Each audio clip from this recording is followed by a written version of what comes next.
Ito ang reading mo, Libra.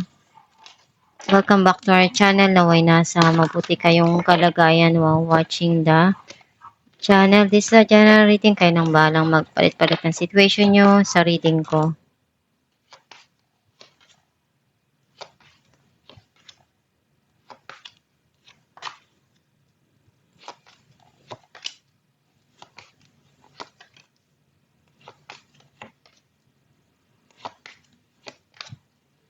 At the bottom of the deck, Four of Swords. I feel like ang nasisense ko na energy mo, nakita ko na gusto mo munang bigyan ng time yung sarili mo para makapagpahinga at makapag-relax.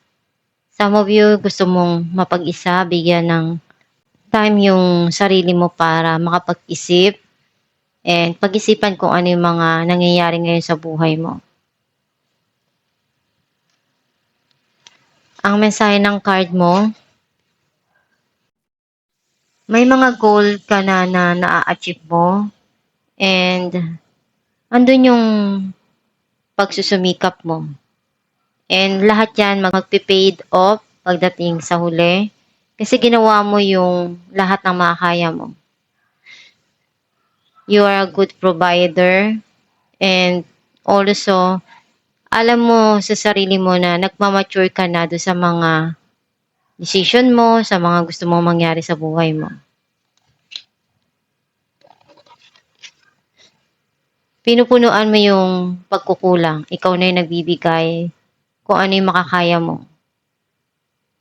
Some of you, meron ditong darating na bagong pagsisimula sa relasyon or magiging maganda yung samahan sa pamilya or sa karelasyon.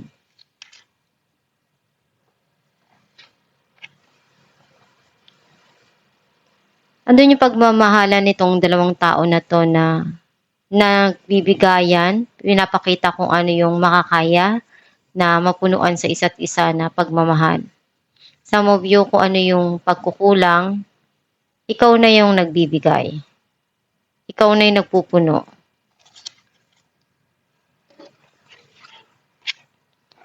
May mga opportunity na darating sa buhay mo. Some of you, mayroong darating na text, chat, or email. Kinokontrol mo yung nararamdaman mo, yung iniisip mo, yung emotion mo.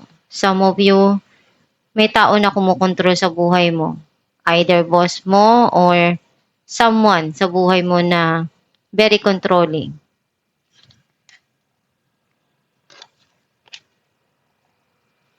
At the back of your mind, may mga desisyon kang kailangan gawin at pag-isipan.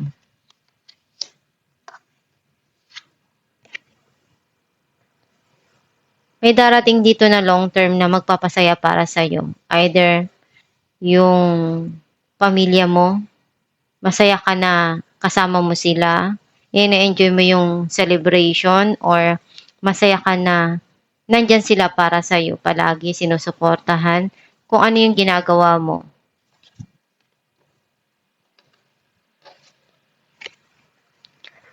Pinag-iisipan mo mabuti kung ano yung gagawin mo para makaalis ka dun sa isang sitwasyon na nai-stuck ka. Clarify natin ang King of Pentacles. Page of Cups and King of Pentacles. Itong tao na to, marami pa siyang pangarap na gusto niyang maabot. And ginagawa niya ngayon lahat ng makakaya niya para ma-reach niya. Clarify natin the Lovers. Strength and Five of Wands. Alam mo kung ano yung makakaya mo na gawin. Lahat ng mga pagsubok na pinagdaanan mo, iyon yung nagpatibay sa'yo. Mas naging matatag ka sa mga pinagdaanan mo. And some of you, sinubok ng tadhana yung relasyon mo sa mahal mo sa buhay. And andun yung nag-struggle ka. Pero after all na lahat ng nangyari na yon, na-overcome mo, mas lalo kang naging matapang na harapin kung ano yung hamon ng buhay. Clarify natin ang The Emperor, Three of Cups, and the World. You're manifesting a lot of changes sa buhay mo. And pinag-iisipan mong mabuti kung ano yung path na gusto mo na tahakin.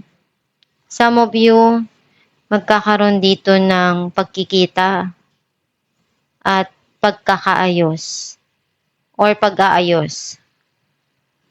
And gusto mong baguhin yung mga nangyari sa nakaraan. O itong tao na to, may mga gusto siyang baguhin na nangyari sa nakaraan na gusto niyang ayusin. Clarify natin ang Ten of Cups.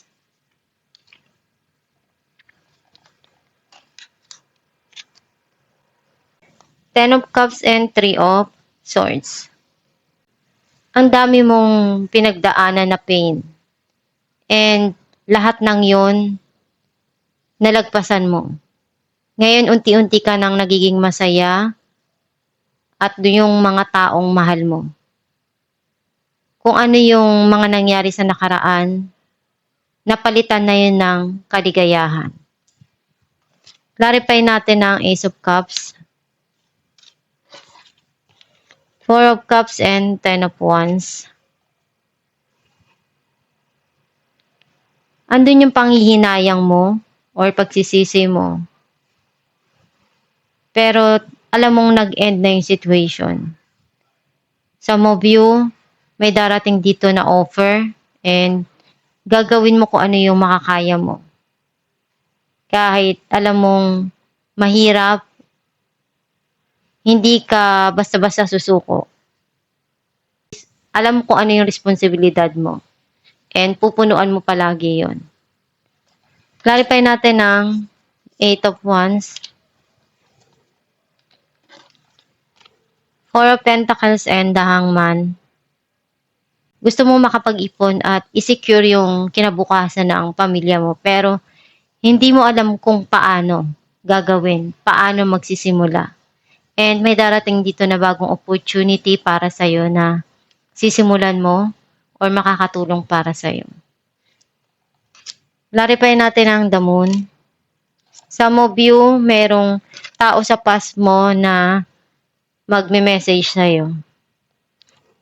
And may kailangan ka ditong pagdesisyonan. Knight of Wands and Judgment. May iniisip ka na gusto mong gawin. Na iyon yung isa sa passion mo. And kailangan mong pagdesisyonan to ng maigi. Some of you, may tao ka dito na itatama sa mga ginagawa niya. Or ikaw yung itatama niya. Hindi naman siya sobrang mabigat na sitwasyon. Pero maiisip mo. And maaalala mo tong reading na to. Clarify natin ang The Hangman. Page of Wands and Strength. Meron ditong magandang balita na darating. Some of you, pinag-iisipan mo mabuti kung ano yung hakbang na gagawin mo. Pero alam mo na sa sarili mo kung ano yung kailangan dun sa sitwasyon na yon. Kasi marami ka ng pinagdaanan sa buhay. Even though may mga bagay kang kailangan pagdesisyonan ng maigi. Kasi para sa'yo, may mga dapat ka pang i-considera bago gawin yung isang passion na gusto mong simulan. Alamin natin kung anong mensahe ng iyong gabay. New partner. A chance meeting is no mistake. It is divinely orchestrated as a catalyst to set the wheels in motion for the fruition of your prayers. Pay careful attention to new people we send into your life. You will recognize them by your sense of familiarity, comfort, and safety. Ang mensahe ng iyong gabay na ang Diyos palagi nagbibigay yan ng tao na makakatulong sa buhay natin.